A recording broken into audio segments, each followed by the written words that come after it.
thank you so much. We appreciate it. Sure, my pleasure. So, new school year is approaching, and last week you announced a new Sentinel School security system. How will this make students, parents, and other employees at schools safer? So this is so important. It may be the best of breed program in the United States of America. The school safety chief went to pretty much every school district in the entire state asking them, what do you need? What can we do better? And through that process was able to couple together several things. One is through this system, which by the way is free to every school in the state of Texas, we will be able to better monitor whether or not schools across the state are following the best practices that have already been put into place by law in the state of Texas. Another thing that this may be the most important aspect of it, it gives us a better tool and opportunity to make behavioral assessments about people who may commit a crime like this, a school shooting.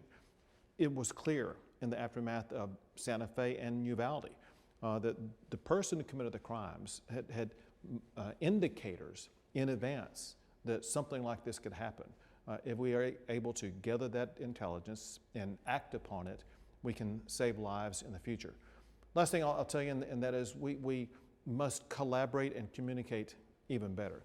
This is a tool where if there's an incident at one school, that school can report it and immediately alert, let's say, surrounding or nearby schools, as well as other schools across the state of Texas, as well as collaborate and communicate with the state of Texas, with law enforcement, so that we can have faster responses. And it's ready for this year's implementation? It's implementation this year. And so you mentioned Uvalde before, and I know in view of the two officers who were indicted recently, what did you make of that? And in the sense of what is your biggest regret on how police responded? I mean, who is responsible ultimately? Well, listen, the biggest regret is police did not respond quicker and more aggressively to eliminate the shooter. They are trained to do that, and it's essential. And I think they learned that whenever that situation rises again, you go immediately to the sound of the gun and you keep on going until you eliminate the shooter. How confident are you in the next year's legislative session that you're going to be able to pass taxpayer-funded education savings accounts, school choice, given that Democrats are now targeting certain House Republicans in November? So if you look at the number of votes that we were able to win both in the primary as well as the runoff, there's far more than enough votes to be able to pass school choice. But let me tell you this, the reality is Republicans are going to pick up several Democrat House seats in this election cycle that will add to the number of people who will be voting in favor of school choice. Point one, I'll tell you in a second, but that's point one. Point two is this. You saw the poll that came out yesterday, which is consistent with what we show, and that is 2/3 of Texans support school choice.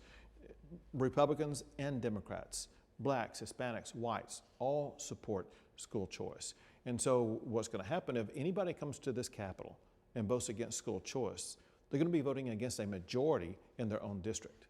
And where did you think that Republicans were going to pick up Democratic seats? Well, I'll give you an easy one, and that is Tracy King's district, Democrat on the border. He is the former Uvalde mayor running for his seat.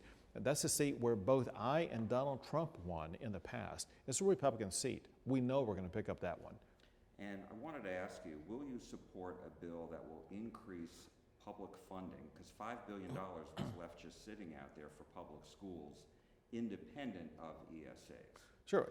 So we put together a plan last session that would have added $5 billion more for public schools, increase teacher pay raise, eliminate the STAR test, as well as to provide school choice. That said, it's important for you and your audience to know that last session, we actually did add $6.6 billion more for public education, increasing to an all-time high, the amount of funding going towards public education. That point aside, our goal is to improve education for every student in the state of Texas. Some of the students go to public schools, some go to private schools, some are homeschooled. Doesn't matter where they are. We want to make sure two things happen. One is that parents have involvement in and the right to choose the school best for their child.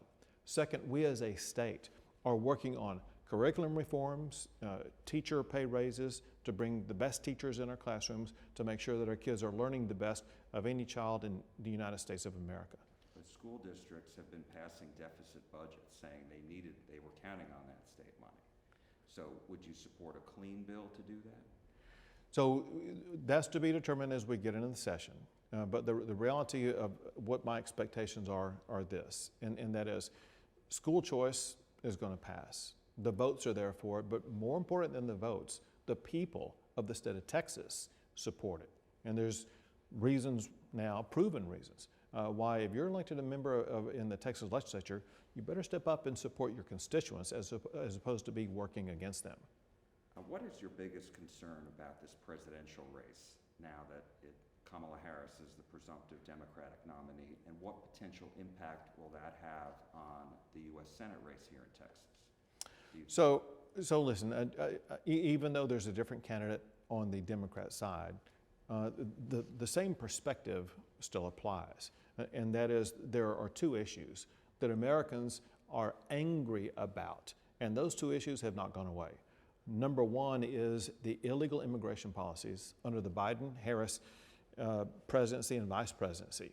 And as we all know, whether she likes the name borders or not, Kamala Harris was put in charge directly by Joe Biden to be in charge of the border and illegal immigration into the United States. And she has failed miserably. And that is also in the aftermath of her saying when she ran for president, she was for decriminalizing illegal immigrants. She wanted to give free health care to illegal immigrants, which would be a magnet to even more illegal immigrants. She wanted to eliminate ICE. And so when it concerns the number one issue in the state of Texas, which is immigration, she is a total disaster, perhaps even worse than Joe Biden was. The other key issue, and that is inflation, the cost of when you buy a gallon of gas, when you buy groceries, when you pay your rent or your mortgage, everything is going up. And the Biden-Harris administration simply does not understand that. In fact, it was Biden and Harris who flooded the United States markets with trillions of dollars more, and that $1 trillion or more, that leads to the inflation causing every Texan and every American to be paying more out of their pocket. After the extended power outages in Houston after Hurricane Beryl, what laws, if any, do you think are necessary for the legislature to pass next session to prevent that from happening again, whether it's in Houston, Dallas, Fort Worth, or anywhere else in Texas? So for one, we're taking action as we speak. Just had a meeting before this interview, working on that very issue to make sure that we're going to get this fixed even before the session begins, because there are expectations that we are putting on Centerpoint, which was the lead offender and not being able to provide power.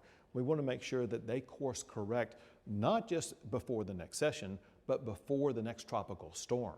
And so there's a sense of urgency to make sure that the power remains on regardless of what comes our way.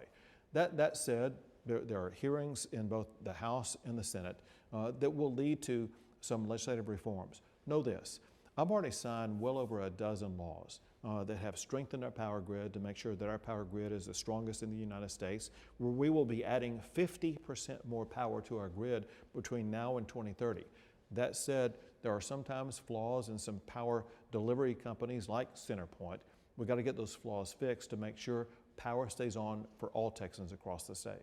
Governor Abbott, thank you so much. My pleasure. Thank you. We appreciate it. Sure.